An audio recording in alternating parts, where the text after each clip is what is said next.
bisa terlihat? Bisa, Kak. Oke, sebelumnya suara kakak kedengeran jelas nggak ya? Atau suara kakak kecilan? Jelas, Kak. Jelas. Oke, kalian jangan diem-diem dong, nanti kakak ngantuk. Atau kalian ada ngantuk nih? Oke. Nah, jadi tadi kakak udah sampaikan di sini yang dimasukkan itu NIM kalian gitu ya. NIM-nya ada yang A1, C2, 22, sekian kayak gitu kan. Masukkan, kemudian passwordnya juga dimasukkan. Kemudian klik yang warna biru. Nah, tampilannya akan seperti ini. Karena ini kakak udah isi biodata dan lain sebagainya ya. Jadi tampilannya akan seperti ini, seperti yang udah kakak sampaikan tadi. Nah, yang perlu kita lirik nih, di bagian sebelah kiri, ada menu home, akademik, tagihan, sampai ke konsultasi akademik. Nah, di sini teman-teman banyak banget pilihan. Ya bisa teman-teman buka-buka gitu kalau teman-teman penasaran ya. Di bagian akademik, itu ada dari riwayat registrasi sampai bagian biodata mahasiswa. Riwayat registrasi, kita coba dulu buka. Nah, ini riwayat registrasi itu riwayat pembayaran UKT kalian gitu. Ini waktu kakak semester ganjil yang pertama, semester 1, kemudian tanggal registrasinya, terus siapa yang melakukan pembayarannya gitu kan. Oke, selanjutnya di bagian KRS. Nah, KRS itu apa sih gitu ya? Jadi KRS itu namanya Kartu Rencana Studi. Kalau teman-teman mau kuliah, kalau teman-teman mau belajar, itu kalian harus kontrak mata kuliahnya dulu. Kontrak itu maksudnya pilih mata kuliah apa sih yang mau kalian pelajari di semester tersebut gitu. Itu kalian isinya di namanya KRS. Nah, sekarang kontraknya tidak dapat dilakukan karena jadwal KRS-nya tutup. Jadi teman-teman bisa kontrak ketika jadwal KRS-nya itu sudah buka. Nah, ini ada mata kuliah yang kakak kontrak di semester ini gitu ya. Jadi yang belum tahu kakak masih mahasiswa gitu ya. Jangan ada yang ngechat ngirain kakak tuh ternyata udah dosen atau udah staf di Unia gitu. Bukan. Kakak masih mahasiswa gitu ya. Nah, ini ada mata kuliah yang kakak kontrak dari kode MK-nya. Kemudian sampai ke ruang kuliahnya itu di mana, jadwalnya itu kapan, dan sampai ke dosen yang ngajar kakak atau dosen pengampu. Itu siapa dosennya gitu. Nah, ini kemudian juga di sini ada tanda warna biru. Ini tanda kalau KRS kita udah disetujui sama dosen pembimbing akademik atau yang biasa kita kenal dengan dosen PA gitu.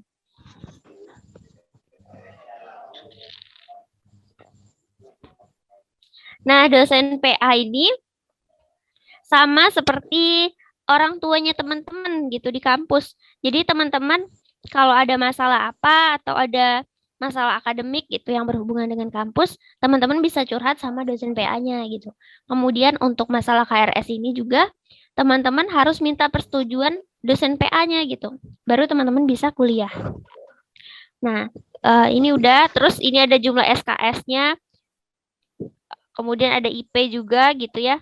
Oke, jangan fokus ke IP kakak ya. IP kakak masih kurang bagus gitu. Oke, selanjutnya ke bagian KHS. Kalau tadi ada yang namanya KRS, kalau sekarang namanya KHS. KHS itu kartu hasil studi. Kalau yang tadi itu kartu rencana, kalau yang sekarang ini hasilnya gitu. Jadi teman-teman ketika semester 1 sampai semester kalian itu lulus, bakalan ada nih datanya mata kuliah apa yang udah teman-teman ambil gitu, yang udah pernah teman-teman ambil, dan juga nilainya. Terus ada IP-nya juga. Terus biasanya teman-teman kalau mau daftar beasiswa ataupun daftar lomba ataupun apapun itu yang memerlukan transkrip nilai, itu ada di bagian sini. Nih, ada bagian cetak transkrip. Jadi cetak transkrip ini seluruh rangkuman mata kuliah yang teman-teman ambil beserta nilai-nilainya jadi satu halaman gitu. Satu halaman PDF nantinya. Nah, ini KHS punya kakak. dari semester 1, di semester 2, semester 3, semester 4, sampai semester yang terakhir sekarang gitu ya. Nah, udah ada semuanya dalam KHS itu. Oke, selanjutnya itu ada presensi. Oke, ada yang tahu nggak presensi itu apa? Oke, boleh ketik di kolom chat ya. Yang tahu apa sih presensi itu gitu. Biasanya kita mengenalnya bukan presensi. Biasanya kita mengenalnya dengan absensi gitu ya. Padahal yang benar adalah presensi. Nah, presensi itu sama dengan absen kalau kita biasa nyebutnya daftar kehadiran gitu. Jadi teman-teman bisa lihat kan kalau di kuliah itu ada 16 kali pertemuan. Jadi teman-teman harus hadir itu minimal 75%. Kalau teman-teman kehadirannya kurang dari 75%, itu teman-teman otomatis nggak bisa ikut ujian nantinya. Nah, jadi 75% itu sekitar 12 pertemuan gitu. Nah, di sini ada absennya per mata kuliah, kemudian ini tanggal-tanggalnya, kemudian siapa yang mengajar, mata kuliah apa, pertemuan keberapa, berapa orang yang hadir gitu. Itu semuanya ada di bagian presensi. Nih. Udah lengkap juga di sini.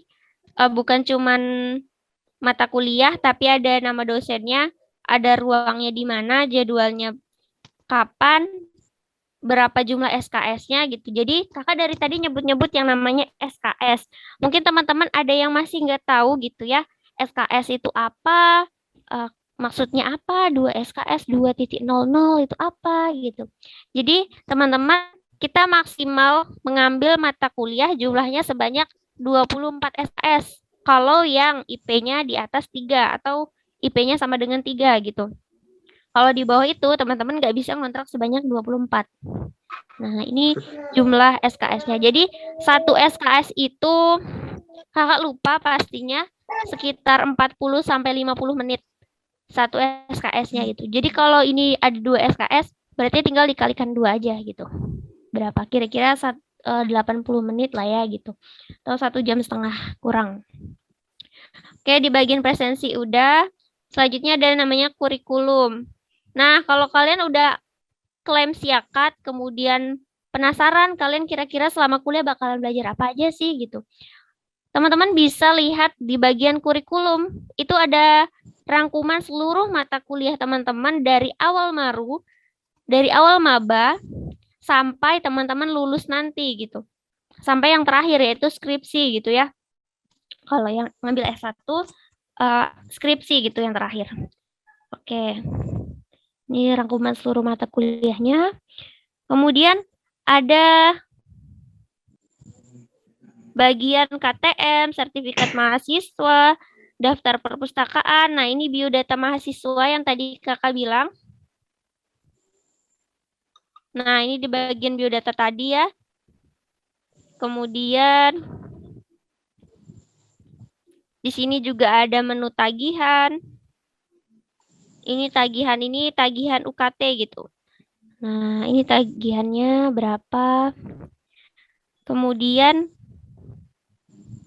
sampai ke bawah itu nanti menu-menu yang kalian bakalan pergunakan ketika kalian udah mahasiswa akhir gitu.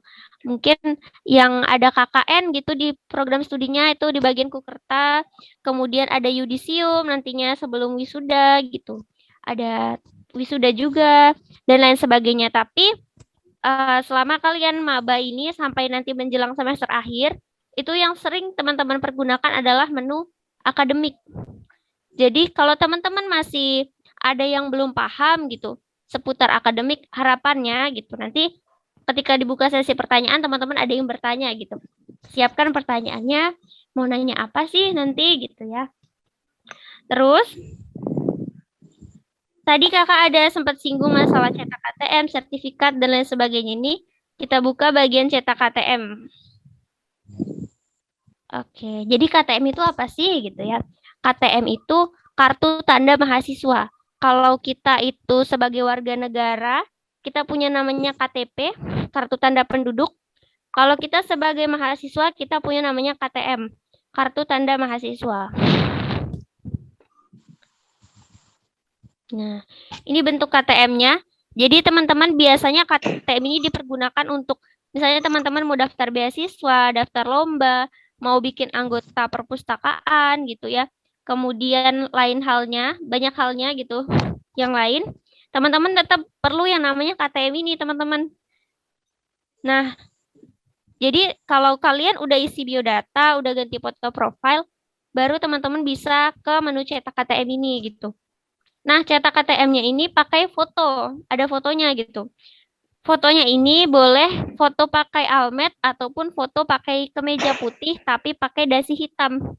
Gitu ya. Mungkin kalau teman-teman baru buka akun Siakatnya nanti di situ ada tampilan untuk disuruh merubah foto profile. Di situ ada keterangannya boleh pakai almet ataupun boleh pakai kemeja warna putih dengan dasi hitam gitu ya. Nah, untuk latarnya ini sesuai dengan tahun kelahiran. Karena kakak lahir di tahun ganjil, maka latar belakang kakak warna merah. Tapi kalau kakak lahir di tahun genap, itu latar belakang kakak warnanya biru gitu. Jadi disesuaikan. Misalnya sekarang kalian lahir tahun berapa? Kalian rata-rata lahiran tahun berapa?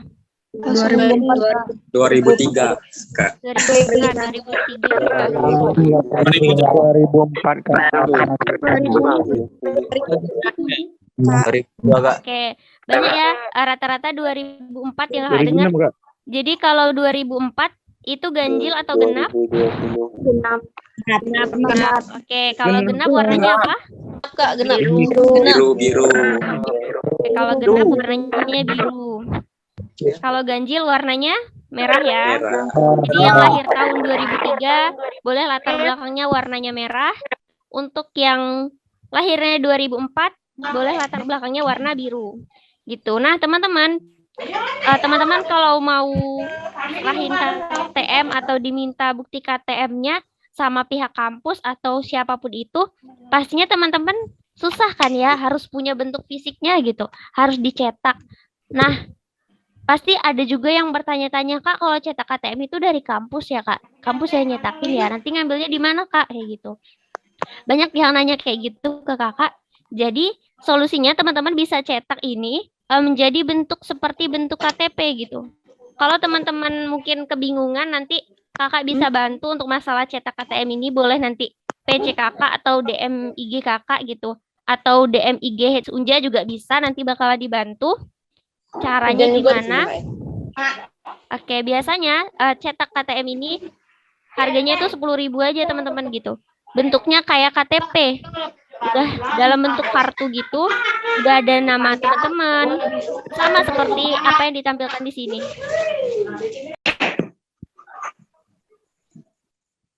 Oke, gitu teman-teman. Di bagian cetak KTM. Oke, apalagi ya? Kira-kira. Oke, di bagian foto profil atau di bagian pengaturan kali ya. Ini di bagian pengaturan ini sama dengan tampilan awal kalian ya. Ini mau ganti foto profil bisa, tinggal ketik aja bagian profilnya. Kemudian ada menu ganti, tinggal ganti aja. Gitu. Oke, kakak rasa udah cukup jelas ya, panjang banget. Kayaknya kakak ngomong. Mungkin kita boleh deh gantian ngomongnya gitu. Teman-teman yang mau tanya jawab, mau bertanya.